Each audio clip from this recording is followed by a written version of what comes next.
It's my turn, huh? You have a story to tell. Okay. Yes, we talked about this weird thing with the bridges in Norse mythology. We forgot to talk about it, so yes, we talk about it now. Yeah. And the wells, the different wells that we find here and there, and the guardians, like we mentioned Bifrost, which is the bridge to go into another world, but the divinity. You go to where the gods would go, use Bifrost to get to their home world of Asgard. And Heimdall was the guardian there, of course, but he was a Jotun probably also. It's a mix here. It's strange and weird. And then you have this other bridge, which I want to mention now, with Jalarbru, which was up north. And it was cold and it was dark, and you had to ride for 9 nights in valleys so steep it was only darkness to get to that bridge. And Jalarbru was all golden, and there was a maiden, a giantess, a woman with the name of Modgudur, which means fierce battler, or fierce at battle. So a shield maiden. He was a giant who was standing there and saying, "None shall pass and state your business." And we know about this story because of Balder. They wanted to go to hell to get Balder to come back. But man, the pictures I get from reading that, it's just, it's immense. And I can imagine how it must have been immense for Vikings also to hear these stories around the fire in the darkness under the northern lights at winter time. It's immense even now to read about it. Yeah, and that seems, I mean, is that not a shamanic journey right there? Absolutely. You know, it's all of these worlds, the 9 worlds, you ride for 9 nights, or and to enter the altered states or different states of consciousness, to shapeshift and to venture on these travels. It's a way that for a normal modern person of today just sounds creepy, eerie, and far out in the most alternative sense, I guess. But it was a reality for those, and for anyone who has done a little bit of mushroom, they will say also that, sure, this could have happened. Yeah, and that's it's a contrast. It's so visual. I have also met people who have done these journeys, and one told me of his brother who had done it first, and his brother had been really I guess suffering from hybris. Oh, he would just go in there and beat the shit out of whatever he would meet.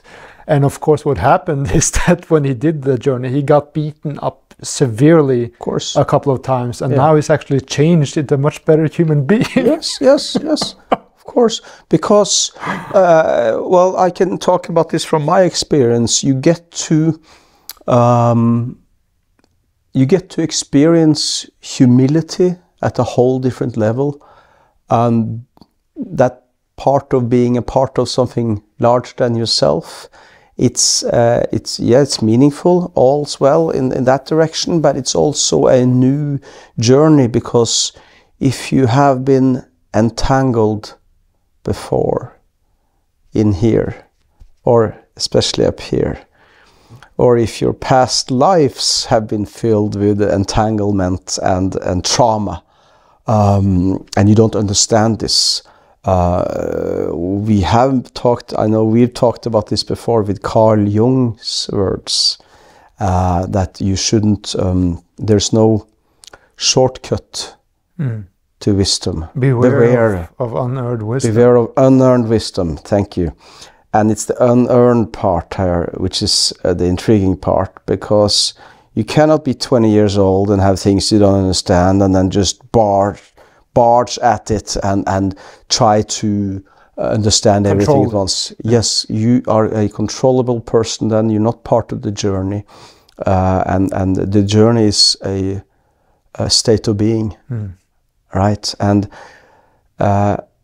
my own experience is that you have to experience a significant amount of personal challenges and even trauma to better be receptible, or to receptive, yes, and gain more from these experiences, for them not just to be experiences, but to be something more, to be a new path into a better human being, if you will. And so I can understand why Roman emperors went to Ulysses in the Roman times to experience this themselves, or even brought their sons, like with Commodus, this Roman emperor who was a tyrant, but his father was the last of the 5 good emperors, and he was smart, he was stoic philosopher, and his son was not cut out from the same sleeve, so to say, and he never got out of his father's shadow, always overcompensated. And he's depicted in Gladiator, the movie, right? But he was much worse in real life. They held back in the movie for some reason. So I'm thinking, if you want to give your son who's 16 years old some of that wisdom that you've gained from this, maybe you shouldn't give him a psychedelic or magic mushrooms and psychedelic experiences at the age of 16, when no, that's just all wrong. Maybe that's what why Odin tells that young king's son what he has seen, instead of saying, well, you need to go see for yourself. yeah, absolutely. So, but at the same time, these were ancient Indo-European rituals also, lots of these. We know that they shape-shifted these warrior bands, and it was part of the initiation rite from a young man to adult, or youthhood, I mean, to adulthood. That scene from the Norseman. Yes, the movie The Norseman. Yeah. Yes, they do that. When they are down there in that... Yes, that's part of it. And we even have a story in the Norse sagas from this dragon slayer myth in the Norse sagas, where he, the hero, he takes his nephew into the forest, and they're so crazy because they've shape-shifted, and his nephew almost died and has to be carried back. And it's like, wow, it's that's a big trip that's described there. And it's not a very nice trip, apparently. But they did shapeshift, and they did do those same rituals, and it is something that everyone did, as I mentioned before here, and so yeah, maybe there's more to it than this emperor who wanted to do the future emperor Commodus a favor by giving him a shortcut, right, or the wisdom which wasn't earned. You know, it was sort of like a shortcut. Yeah. Yeah. That doesn't work very well. And I think this is that part of the wisdom. If I mean, people talk about you should read the classics. You know, you should know your Aristoteles or Plato and all what came later and even before with Thales, and I mean, you should know about your philosophers, and sure, that's all right, but we do have a lot of other wisdom literature from thousands of years before, actually, and hundreds of years after that, and into the Middle Ages, and you know, I think just to know a little bit about this, to see and even go to China to read Confucius and Lao Tse Tung and Art of War, even. I mean, all of this, and like in Håvamål, you can gain a lot of universal wisdom, in a sense, because it's in a way timeless, which can be very, very rewarding. But all in all, it's just like if you are studying at a college or university with economics or whatever it is, it's basically just theory until you can put some actual self-experience and into it. And it's all life. Here and now. When they, if that's the only thing that they learn. I mean, this whole shamanic travel idea is really, that struck me when I read Snorri's King Sagas, because in the beginning there he does talk about Odin as a specific man, and then the kings come in the lineage from him. So there's a lot of contemporary politics all the time, choosing sides and all of these things, and whose side shall you be on? But I think these type of journeys go way beyond whatever the contemporary politics is.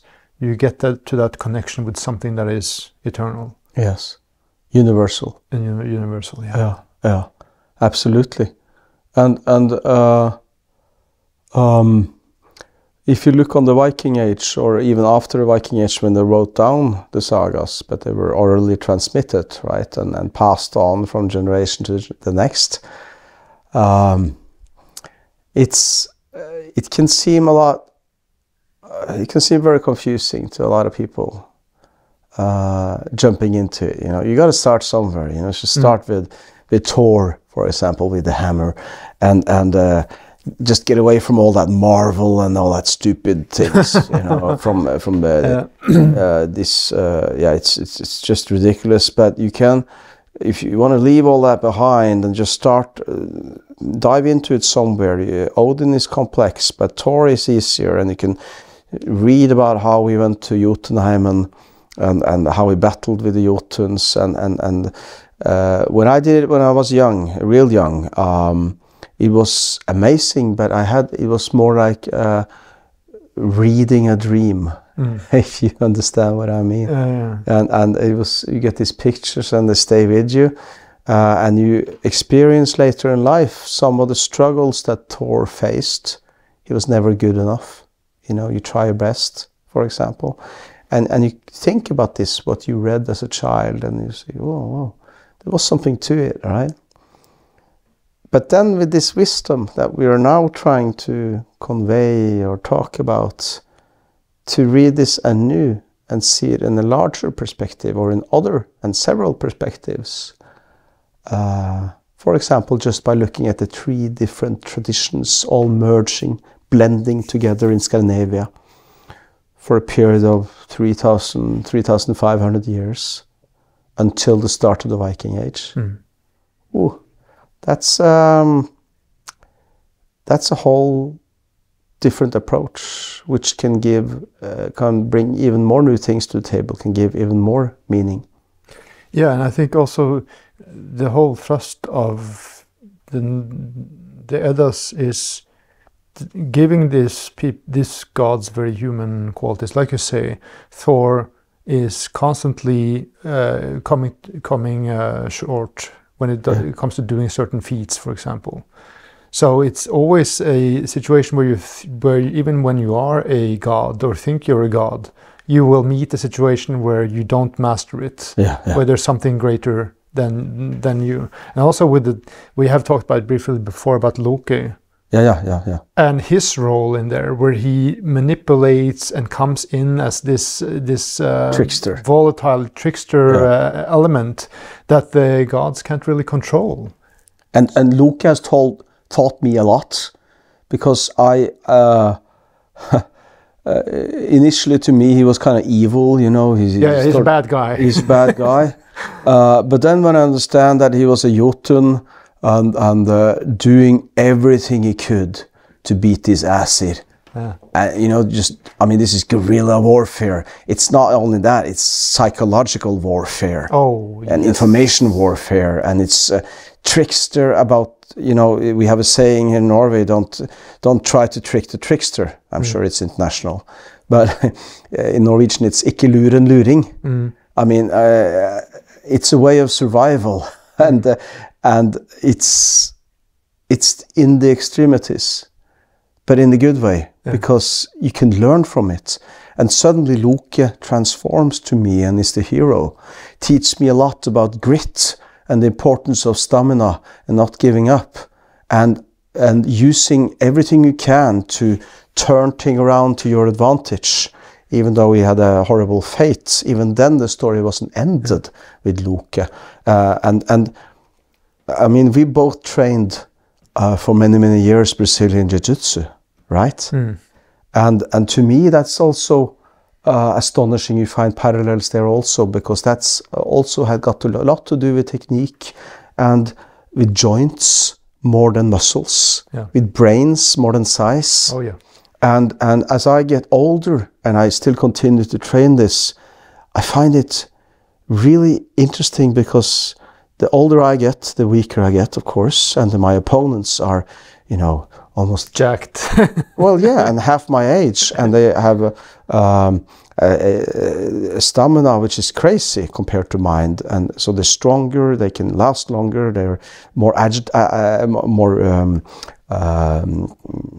they're faster, quicker, but still I beat them more and more easily the older I get. That's just really weird in a sense, but it's not. You know, it tells you how important wisdom is than brute strength. And that's something that even the Stoic Roman emperor I talked about, because he fought a lot against the Germanic tribes, and especially the Gothic tribes and the Marcomanni. And that kind of opposition they had, because he also understood this, you know, find every way to win. Every way, and you use grit and use the opponent's force against the opponent. Yeah, to your advantage. To your advantage.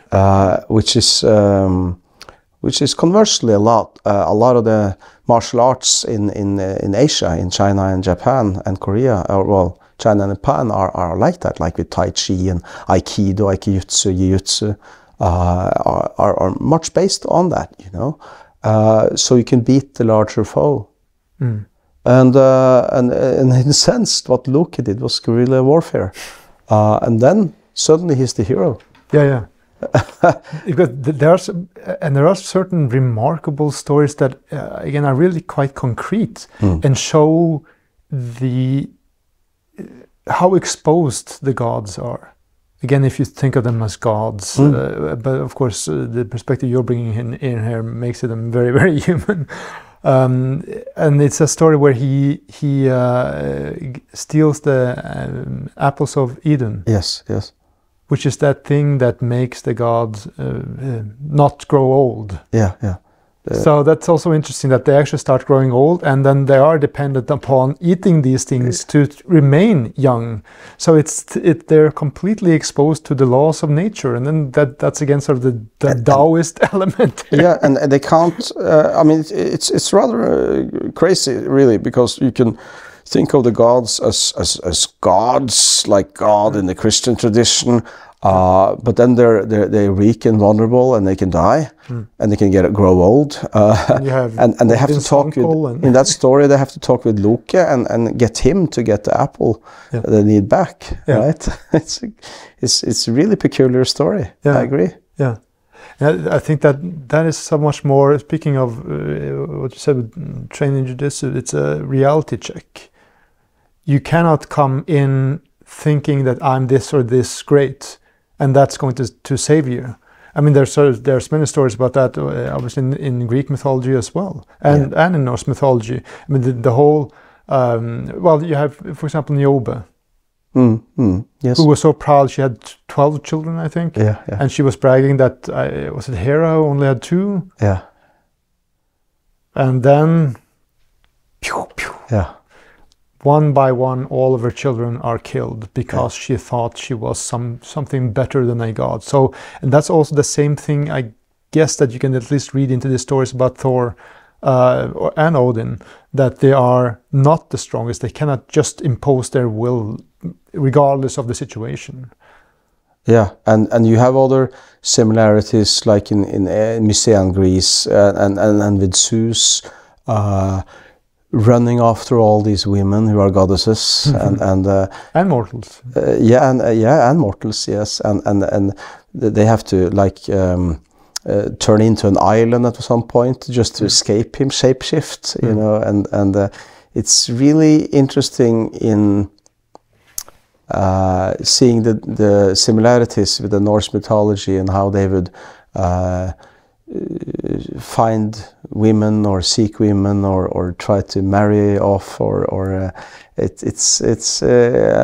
there are many similarities, and of course there are similarities between Norse and Greek mythology. I mean, it's a lot of things have been going on here that we're now starting to understand in better ways. Yeah, so one thing is that connection with sort of coming back to the overarching themes of these journeys. Yeah. The ferryman. Yeah. So there are different things to talk about here, but as I understand, you talked about this, or maybe that was a reference to what this channel Craig Ford, yes, John White is talking about. Yeah. That's true. On the ferryman, how was that this is rather interesting, since we see the ferryman in several different mythologies. Yeah. Right, and you need someone to either bring you over a river to come to the dead, right? And in some traditions you have a coin that's put, for example, on their eyes, and to pay the ferryman to get over. And what John White has been doing is comparing these mythologies and putting them like a sort of genealogy in relation to them, so we can see where the core is and how far it goes back. And that's a really exciting way to look at it, I'd say. Absolutely. Yeah. But then there's a connection also then with Odin coming from that idea somehow, being the ferryman, leading people into the realm of the dead. Or that's one aspect of it. Yes. Right. But that's also interesting that where did I read that? That this whole idea of Odin also as a magician, as someone who can be a shaman, is a later development or comes later in. But I guess that's also reflected in that he, to a large degree, he learns a lot about this from the Vanir, right? Yeah. So this is what gets to me a little bit. I see a lot of archaeologists, especially Denmark now, are leaning on Odin being a very new character in Norse mythology. Yeah. And of course that's partly true maybe, but most of what we know about the stories are really, really old and ancient. But and this is why, as we talked about, Odin has so many names. And let's say if they are right, they talk about in the 5th century Attila and the Huns coming to Scandinavia after they're finished battling their wars. It seems like a far-stretched idea, but the woman, the female archaeologist who has proposed this idea for many years, has really gained wind, even though DNA has yet to prove this, except that we see some of the elite in what became these people who settled in Hungary, where had actually little bit of both Sami and Estonian and Finnish, R1, sorry, not R1, but N1C. This is the haplogroup, but so there's something Eastern there. And what we know is that in the centuries before the fall of Attila, the Huns would mix, and the Sarmatians would mix rather much with the Germanic tribes, and especially with the Gepids and the Goths. They would mix so much that the Goths would copy this cone head shape, like when they bind up the heads of their babies to get the cone head. Maybe it was done to get a higher connection to something more divine in a sense. But it was a cultural trait of the Scythians, which the Huns also used, and which the Goths eventually used, because they started mixing a lot, and lots of things went on with the Greeks, who during the Hellenism, at the same time, traveled up to the northern shore of the Black Sea to escape the enlarging Roman Empire. So you have all these groups of peoples meeting there, Greeks who have similar traits, who still worshipped Apollon, we know that. We had generals from present-day Turkey who also had married into Greek nobility with princesses from there, and also worshipped Apollon on Delos. And this is 2,200 years ago and 2,100 years ago. And at the same time, you see this, we know there was a lot of trades on the rivers to the Baltic and Scandinavia. So a lot has been going on this eastern route, north and south, which we can see in connection with the later Huns. And what I find intriguing, whether or not Odin is Attila the Hun, as some archaeologists now claim, and where, we don't know where they settled, but in Scandinavia somewhere. So is the idea then that these Hunnic peoples, when they came to Scandinavia, they had to learn about side and about the magic of the old. They had to learn the culture in order to assimilate into the Scandinavian culture, and that's why Odin is depicted as learning so much from the Jotuns up north and the Vanir. That's an amazing idol to have. Yeah. Your main god is someone who does everything that possible to learn. And that's probably why he's so complex as a figure.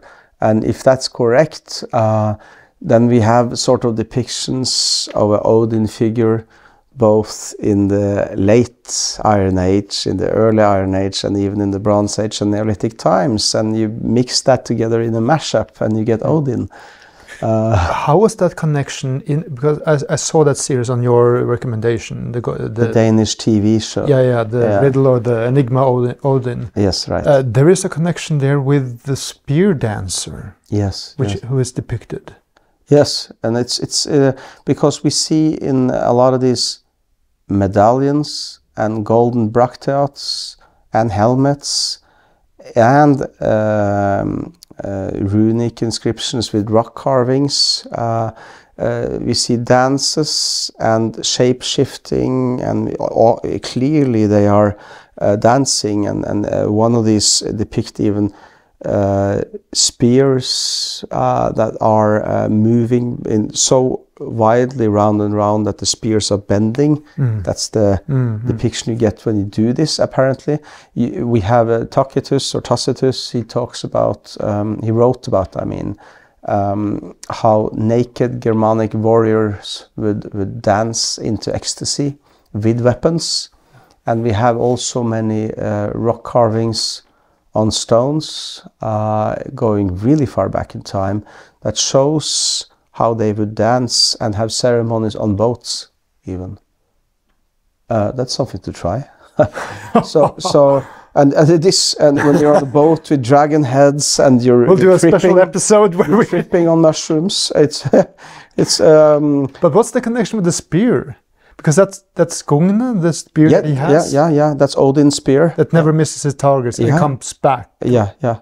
And there again, you have this something here also with Jesus and the significance of the spear in the Christian tradition. That it could have been, I don't know. There are many ways. Some kind of connection. Perhaps but only jointly together with other connections that would, because in itself, I feel that's kind of a weak argument, stretching a little bit maybe even.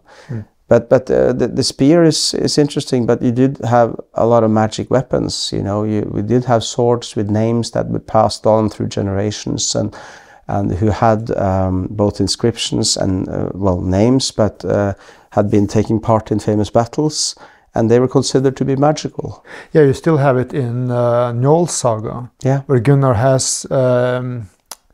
what's the weapon called? It starts singing or humming before Yeah. it's going to kill someone, or Gunnar will use it to kill someone. Imagine Lord of the Rings with J.R. Tolkien, and when he, you know, this sword you can depict when dangerous. I mean, he knew a lot about this Germanic heritage of his, of the Anglo-Saxons and Beowulf.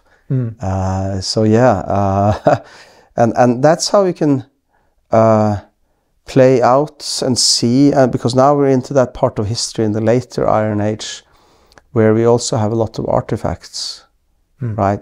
Because we base now a lot on the writings to depict history, but now we can support a lot and understand things in new ways with archaeology. And speaking of that, that's one major part of that documentary series is that the Delling Stone. Yelling stone, where you see what has been perceived as Christ crucified, but which might equally be Odin crucified, right? Yeah, being more dead than alive. Yeah, and so it could... And I'm wondering, do you know? Because I haven't figured it out from the Eddas. I've always imagined that he was hanging like crucified, but maybe that's a Christian connection. Yes. But then they're talking about that he's hanging as in actually hanged, because Yggdrasil means the horse of Odin, Ygg. Yeah. And the horse, of course, riding the horse is a metaphor for riding the gallows, being hung. Yeah, yeah. So is he actually being hung, or is it just... You know, when you say crucified, I'm thinking hanged. Yes, I've always been thinking hanged. Yeah. That's has been my interpretation from the start. Yeah. Maybe that's biased, and who knows, really. So I guess it just says that he hung from the tree or so. Exactly, for 9 days, and I mean, he fasted. That's important. Yeah, so that's interesting. Sorry, the not eating part. Yeah. Yeah. That is not necessarily that he was denied food or drink, but that he chose not to. It's by choice. Yeah, yeah. Which you still see in indigenous cultures, that to reach ecstasy or have this experience to avoid food could be important as well, to reach the higher state of altered or a collective consciousness. Yeah. You know, to meet the spirits or the little helpers or the Nwaidegatse. Yeah. Like the Sami would call them, and really be able to foretell the future and understand more about what's going on, and imagine you see stuff that isn't there, supposedly.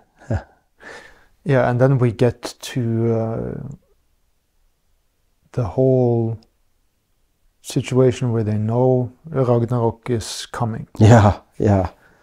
And imagine that you are told what is going to happen, and you are able to keep living in that and not just giving up.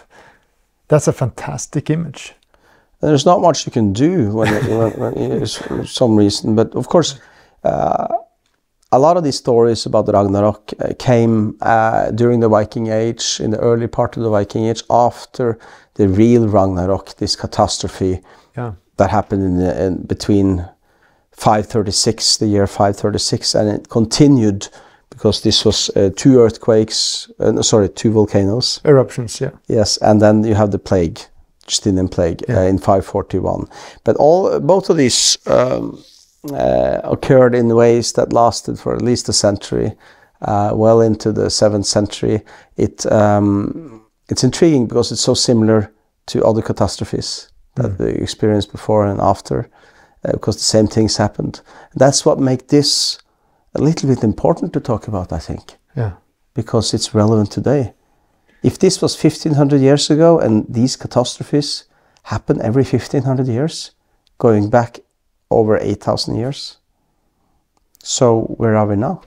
You know, all the things we see out in the world, and the decadence, a lot of decadence. Same thing happening all over.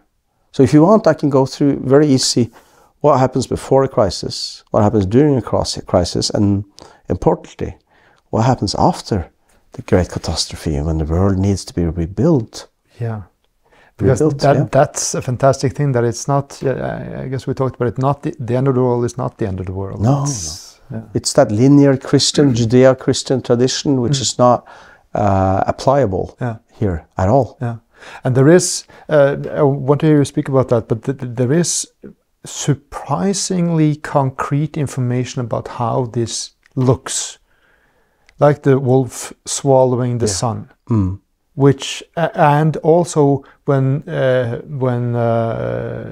Surt comes from the east, and where it's warm, and he comes with his sword, and it's the sword that glows or shines brighter than the sun. Which is what happens when there is a meteor or a comet coming. I mean, it's very concrete. So let's do that with after a great volcano, like Edvard Munch, when he painted Scream. That was the red year. Sunsets. 1863 was it? Something around there. Maybe he was born in 1863, so no, I guess the eruption was 1883. Something like that. He was young.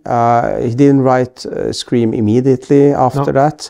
But the volcano was in, I think, Sumatra, at least in Indonesia.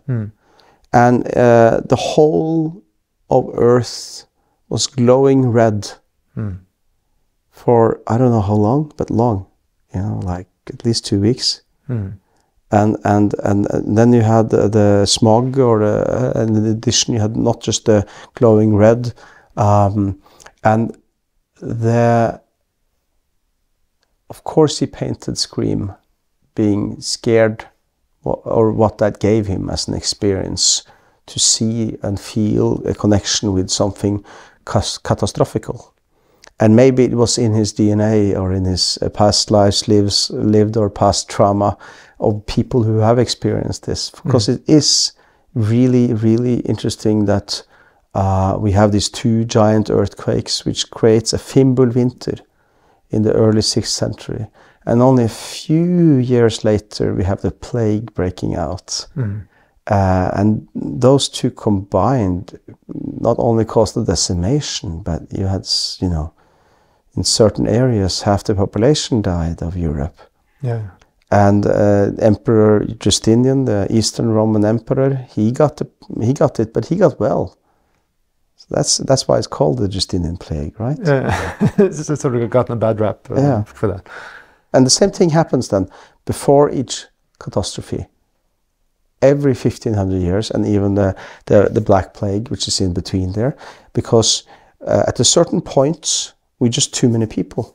And that's only because you have a warm period where you have a surplus of food, meaning more people are born, and you have a concentration of too many people in one place. And that's when you have the plague and diseases. They're not able to store their food properly, at least in earlier times, with the grain especially.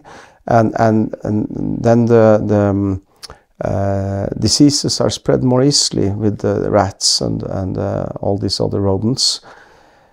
And this is what happened 5,900 years ago, 4,200 years ago, 3,200 years ago, 1,500 years ago, and even the Black Plague in 1347. And every time you also have preceding volcanoes before and after the Bronze Age, the Nordic Bronze Age. You had Hekla on Iceland, Hekla 3 and Hekla 4, huge volcanoes. And even before the Black Plague, you had volcanoes, mind you, a little bit before. And then you have this in the 6th century, which the Vikings were sure to remember. They would remember easily 7 or 8 lineages back, just to be able to present your case in court when it was with real estate, if you claim your property. So of course they remembered in the 9th century things that happened 250 years before, for example. That's no bother. In my family, we can do that.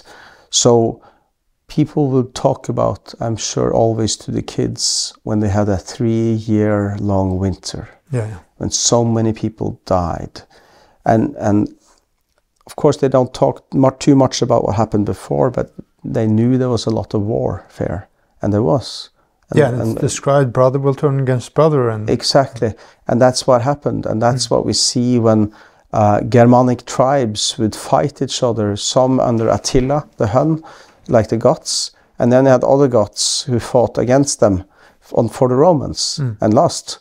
They beat Attila, but they were able to take the Roman Empire. But still, you had even Goths fighting against Goths. So you have these stories and you have these memories, which are. But during each crisis, so many people were dying. Yes, of course, you had a lot of farms and farmland becoming desolated, which have given the name Ødegård, meaning desolated farm. And this Ødegård name we have many places in Norway. And then, after each crisis, the world is open for those who want to take advantage of the opportunities, the new opportunities that bring. So we see new languages emerge and blend, right? A new blend of people often, new trading routes. Like before in Scandinavia, you had a lot of the iron going south into the Baltic and then further south into the Roman Empire. Well, the Roman Empire wasn't there anymore. So now the trading routes was toward the Franks and the Anglo-Saxons, so much more east-west than north-south. You had new powers emerging, which was more or less the Franks and Charlemagne, but also the Vikings were part of it, defending themselves against the Franks, but also the Islamic wars that they waged and all the areas they conquered. That could never have happened if it hadn't been for this great catastrophe. So you see new powers emerge, taking advantage of the situation after every catastrophe. And that's also what happened with the emergence of ancient Greece and Sparta and all this. You had 3, 4, 5 centuries of bad, cold, dried, and really dark times, and they're called the dark times. Both periods we're now talking about. And after the fall of the late Bronze Age collapse, it wasn't just over in 100 years. And you had a volcano there from Hekla making things even worse a few years after. And yes, you have Homer and writing in the way they did, but the cities didn't grow until the time of Thales. And that's like 5-6 centuries later. So that was a tough one to get over. You see the same thing 4,200 years ago with new empires emerging, and the old kingdom of Egypt was gone, but a new kingdom came afterwards with new rulers who we now know were Indo-European in origin, not the Semitic that they were before. So it's really, really intriguing, and I think the only difference we see here is this new blending of peoples together, is the new powers that emerged in the Nordic Bronze Age, emerged both in Greece and in Scandinavia. And they would find each other. So there could have been a connection there from the very beginning after such a catastrophe. Well, we know after the catastrophe, yes. Because we know in the early times there, after the 4,200 years ago event, when they first started building or creating bronze, they would have a more east-west direction between Scandinavia to get the tin needed from Cornwall in England. But this became a pyramid trading route, as I mentioned. So to take this up to present day, it's really fascinating to be able to view history in this way, because the longer you delay or try to postpone or try to save the world from going under, the harder it's gonna hit. All right? I'm convinced about that, because it's bound to happen if you not view time linear, but see the cycluses for what they are. And that's what you have in the recurring. The Eddas. You see the gods accepting what will happen. It's about. It's all a matter of embracing it. Yeah. And I'm not saying let's bring it on. The sooner the better. Or maybe that could help turn off the worst. Be ready when that happens. Yes, and I'm not so concerned about who's going to die, because it will be a decimation, and we are too many people. But what comes after? And mind you, I'm sure a lot of people with a lot of power have a lot of plans on what comes after.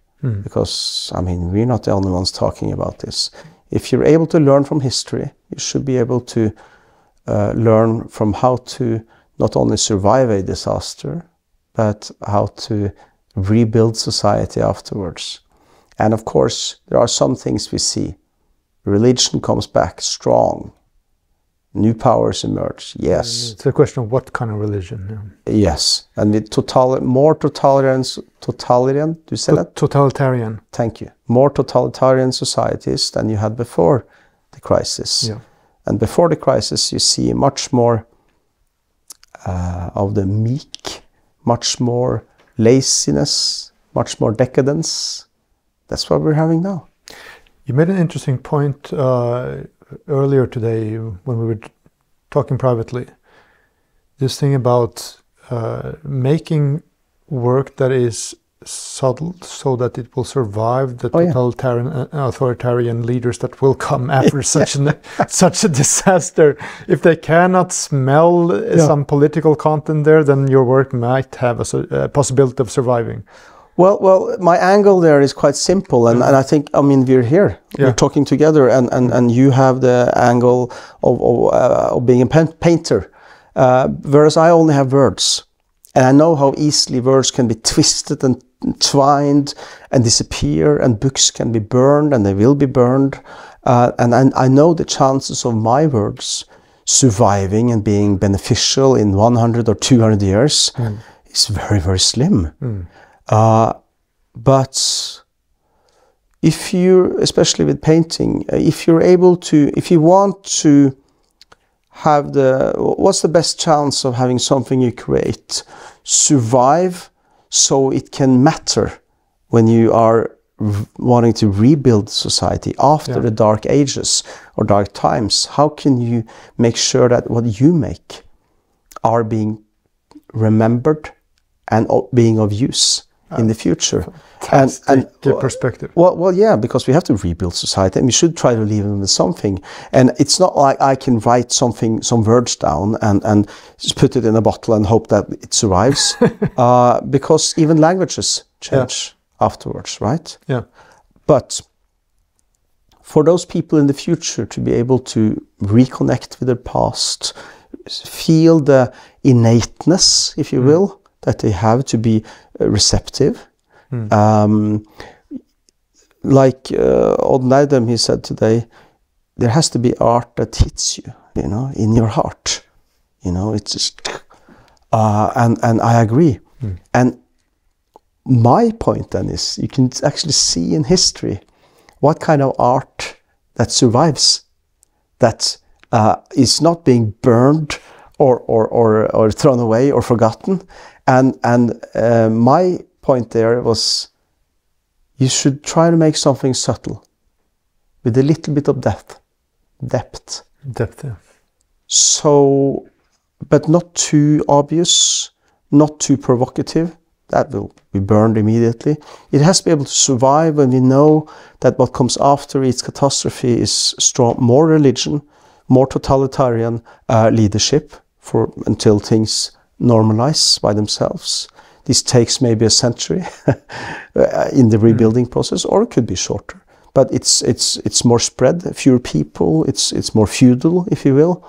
And in order to survive, then you have to. And I do one example of the Bolsheviks, because that subtleness is something that can give some people an ability or a reason or a natural way of reconnecting or feeling something that they can't really put into words, maybe even. And I think it's very interesting with Bulgakov in the Soviet times in the 30s, 1930s. He wrote the great novel Master and Margarita. I think it was in 1937 about. And imagine, he wrote that. It's such a critique of Stalin. And he wrote that at the worst time to write it. And he survived. And the book lived. And it's, if you read that, it's, for those of you who haven't read it, I mean, it's the subtleness, it's the humor, it's the style in which it is, it's the depth, which is, it's the most intriguing part of it. It's not the story in itself, because that's a good example of what is able to survive the worst of times and be of value to people who come afterwards. You know, I also read when I was young, A Day in the Life of Ivan Denisovich by Solzhenitsyn, and that was profound to me to read. Just all the things you need to think of in order just to survive one day in Gulag when it's -40 outside and you have to work or else you die, and all the things you have to do in order to survive. It's just amazing, you know, but I'm not sure that would survive. Maybe, I hope so, because it's valuable. But Master and Margarita is an even better example, because it has that subtleness, it has that edge, but not too much. It's balanced. And that's the only way he could be able to publish that book at that time. And that's why it survived. And that's the kind of art we should try to achieve, because then you can actually make something a little bit timeless. It has a certain style. It has to have a certain style, but it has to have depth. It has to have subtleness. It can't make, if you want to call it art, what's being poured out by mass media and recycling things that have made a profit just for the sake of profit. Maybe that's also why I'm thinking about the old Edda, not Snorri's Edda, why that survives, because it is, at the end of the day, it's very optimistic. It is. And it's and there's a fascinating thing in Vålesbo, which is a very important text there. In the very beginning, it is shown how the gods are rolling dice. I think it is this golden dice. Yes, on Idavoll. Yes, but also then after Ragnarök. Yes, they meet. They meet again. And so you get a sense that before the beginning of time, there was a previous Ragnarök. Exactly. I'm glad you say that, yeah. And then they go through this whole cycle and meet again. Yeah. And then you can just start reading the first stanza again, and you get the whole circular understanding of history if you just read Vålesbo from A to B. In a way, it's like in media res, you know, it starts in the middle of a... it just starts and it continues from something, obviously. The gods who survive, many die, but the gods who survive, they meet on the field where they're playing with their dice and where they have their temples. And that's where they start to rebuild the world. That's where the sons of Thor get the hammer back from Thor. From Mjolnir. Mjolnir, yes. And that's fascinating, because then you come back to the Volva who is telling this, that you saw the Yggdrasil, this tree, as a little plant first. And then you understand that at the end, of course, Yggdrasil is completely shattered. And then it starts to grow again. And that's the cycle of life, which I believe is far more natural to us to relate to than what we're having now in modern day city life, for example. That doesn't work, and that's not sustainable. And there is a poetry to it. Yes. All the time, the way these things are described is such that even though, well, you have 3 winters without summers in between, which is a pretty bleak picture. But the way, the visualization, the images that accompany or show what is happening. For example, this thing about the sun being swallowed by the wolf. But just before it's swallowed, it gives birth to a new son, a daughter. which becomes the sun of the new world. Yes, yes. Again, and that's of course okay. You can say, well, that's just the dust from the volcano, and when it comes back, goes away, it's the same sun. But I mean, it's the poetic way of viewing it gives so much hope. I agree. It's quite poetic and gives hope, and that's something that we used to have, and we still have in Scandinavia and in Italy for some reason. This celebration of Saint Lucia in December, and it's on December 13th. But that's actually the old calendar. So the Julian calendar, not the Gregorian calendar. So if we update it to our present day calendar, it is on the longest night of the year in December, 21st or 22nd, when the sun turns, as we say, and light wins over darkness. And it's the same thing. So I imagine there is a connection there, just because, yes, we had the great catastrophe, the sun was swallowed, but it was being reborn, and society is being rebuilt again. But imagine being able to celebrate that on the darkest day of the year, and especially remember we're in Scandinavia, so here it's really dark, and some places it's all dark, right? But you celebrate that the light has been reborn and has won over darkness. Every year you get to do that, and that's the one time of year where most, at least before in earlier times, were most closely connected to the spirits. You know, the spirits, even goblins would come and visit your farm to make sure a few days before that everything was ready for celebration of Christmas. They even had it in the law here in Norway that if you hadn't brewed your beer, you would be fined. And if you, in the law, if you didn't brew your Christmas beer, ale, 3 years in a row, you were considered an outlaw and you lost all your property. Imagine how important that was. And that to me is not just something that was put in the law 1,000 years ago in the Viking Age. That shows you some really old tradition on how important that drink was, that we see also in the Eleusinian mysteries. Yes, yes, yes. I think we did a whole circle there. That's a whole circle. Yeah.